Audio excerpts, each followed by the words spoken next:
आज हम एक ऐसी कथा पर प्रकाश डालेंगे जिसमें विष्णु जी का मस्तक कट जाता है और उनके हयग्रीव अवतार की उत्पत्ति होती है। इस कथा में देवी लक्ष्मी जी का श्राप, ब्रह्मा जी की युक्ति और देवी महामाया का दयालु रूप भी देखने को मिलता है। देवी भागवत पुराण के अनुसार एक समय विष्णु जी 10,000 वर्षों तक भीषण युद्ध करने के बाद थकान मिटाने के लिए पृथ्वी पर एक जगह पद्मासन लगाकर बैठ गए और डोरी चढ़े धनुष की नोक पर गर्दन टिकाए गहरी निद्रा में लीन हो गए।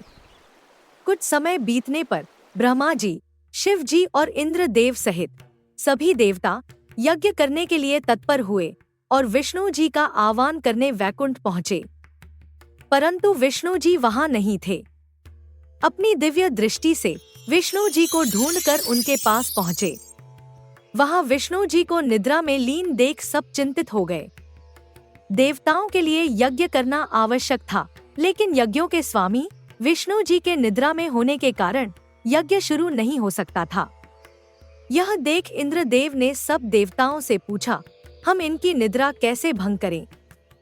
शिव जी ने कहा, इनकी निद्रा को भंग करने से महान दोष लगेगा, किंतु यज्ञ भी आवश्यक है। ब्रह्मा जी ने इस समस्या का समाधान करने के लिए दीमक की रचना की। दीमक द्वारा धनुष की नोक खा जाने पर धनुष नीचा हो जाएगा, तब विष्णु जी की निद्रा खुल जाएगी। ऐसा सोचते हुए उन्होंने दीमक को धनुष की नोक खाने का आदेश दिया। दीमक ने ब्रह्मा जी से पूछा, मैं कैसे विष्णु जी की निद्रा भंग कर सकता हूँ? क्योंकि नींद में बाधा डालना, कथा में विघ्न, पति पत्नी के बीच भेद और माँ पुत्र के बीच वैरभाव पैदा करना ब्रह्मा हत्या के समान है। मैं ऐसा पाप किस लाभ से करूं? स्वार्थ के लिए ही तो हर प्राणी पाप कार्य करता है। मैं भी लाभ के लिए ही इस धनुष का भोजन करूंगा। ब्रह्मा जी ने कहा, यज्ञ कार्य में जो हवन सामग्री आसपास गिरेगी, उसी को अपना भाग समझ लेना। यह वचन सुनते ही दीमक ने धनुष की नोक को शीघ्र ही खा लिया, जिससे धनुष की डोरी मुक्त हो गई और एक भीषण ध्वनि उत्पन्न हुई। इस ध्वनि से ब्रह्मांड कांप उठा, समुद्र और जलचर जंतु व्याकुल हो उठे, प्रचंड हवाएं चलने लगी, पर्वत कांप उठे जैसे किसी प्रलय के सूचक हों। उस घोर अंधकार के शांत हो जाने पर भगवान विष्णु जी का सिरविहीन धड़ देखकर देवता अत्यंत आश्चर्यचकित हुए और शोकग्रस्त हो विलाप करने लगे।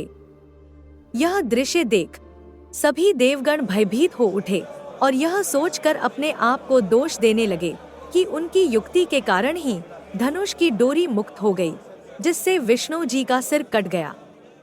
तभी ब्रह्मा जी ने बताया कि काल द्वारा जो भी शुभ शुभ कर्मों का फल निर्धारित है, उसे अवश्य ही भोगना पड़ता है।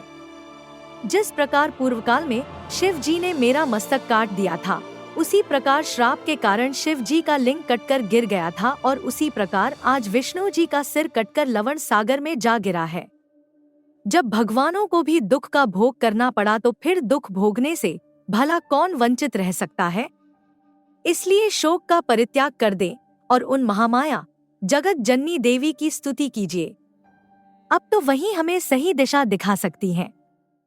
सभी देवताओं और वेदों ने देवी की स्तुति करते हुए कहा, हे माता, आप ही सृष्टि का आधार हैं। आप ही विद्या, कल्याणी तथा संसार का क्लेश दूर करने वाली हैं।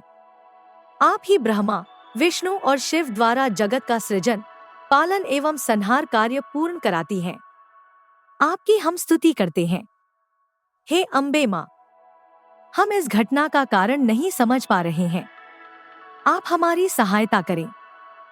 देवताओं की स्तुति सुनकर देवी प्रसन्न हुई और प्रकट होकर बताया, यह घटना तो देवी लक्ष्मी के श्राप का परिणाम है। एक बार विष्णु जी अपनी पत्नी देवी लक्ष्मी का मुख देखकर हंस पड़े। लक्ष्मी जी ने सोचा कि इस हंसी का क्या कारण हो सकता है? अकारण उनका हंसना संभव नहीं। लक्ष्मी जी को ऐसा लगा कि विष्णु जी ने किसी अन्य सुंदर स्त्री को उनकी सौत बना लिया है। सौत के होने का दुख विधवा होने के दुख से भी बड़ा होता है। इसी विचार के चलते लक्ष्मी जी क्रोधित हो उठी। तदंतर नियति के प्रभाव से देवताओं के कार्य सिद्धि हेतु उनके शरीर में उग्र तामसी शक्ति व्याप्त हुई, जिसके कारण उन्होंने भावनात्मक होकर मंद स्वर में विष्णु जी को श्राप दे दिया, तुम्हारा यह सिर कटकर गिर जाए। इस घटना के पीछे नियति का कारण यह है कि प्राचीन काल में हयग्रीव नाम का एक प्रसिद्ध और शक्तिशाली दानव था, जो सरस्वती नदी के तट पर निराहार समस्त इंद्रियों को वश में करके मेरी तामसी शक्ति का ध्यान करते हुए 1000 वर्ष तक मेरे एकाक्षर मंत्र ह्रीम का जप करता रहा।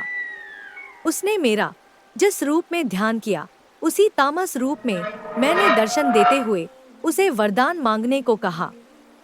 हयग्रीव प्रेम पूर्वक प्रणाम करते हुए बोला, माँ, आप मुझे ऐसा वर दें जिससे मैं हमेशा के लिए अजय अमर हो जाऊं।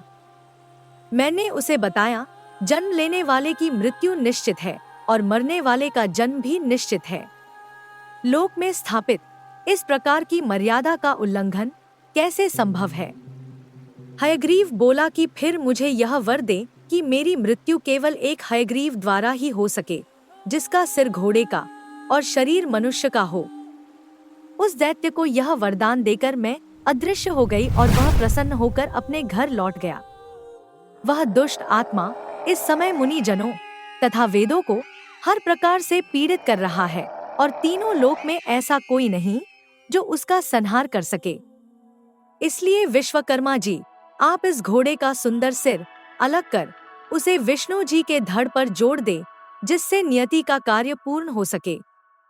यह कहकर मां अदृश्य हो गई और विश्वकर्मा जी ने अति शीघ्र यह कार्य पूर्ण किया। इस प्रकार मां भगवती की कृपा से भगवान विष्णु जी हयग्रीव अवतार में प्रकट हुए। इस अवतार के रूप में उन्होंने अहंकार में चूर उस दानव का युद्ध भूमि में अपने तेज से संहार किया और तीनों लोकों की रक्षा की। यह कथा धर्म, शक्ति और शरणागत के प्रति देवताओं के दायित्व को दर्शाती है। साथ ही यह भी सिखाती है कि हर घटना के पीछे कोई कारण अवश्य होता है, चाहे वह कितना ही असंभव क्यों न लगे। शुभ या अशुभ, हर कर्म का फल प्राणी को भोगना ही पड़ता है। यह कथा न केवल धर्म का प्रतीक है, बल्कि जीवन में शांति और संतुलन का भी मार्गदर्शन करती है। इस कथा का पाठ और श्रवण करने वाले लोग समस्त बाधाओं से मुक्त होकर सभी प्रकार की सफलताओं को प्राप्त करते हैं। जय माता दी।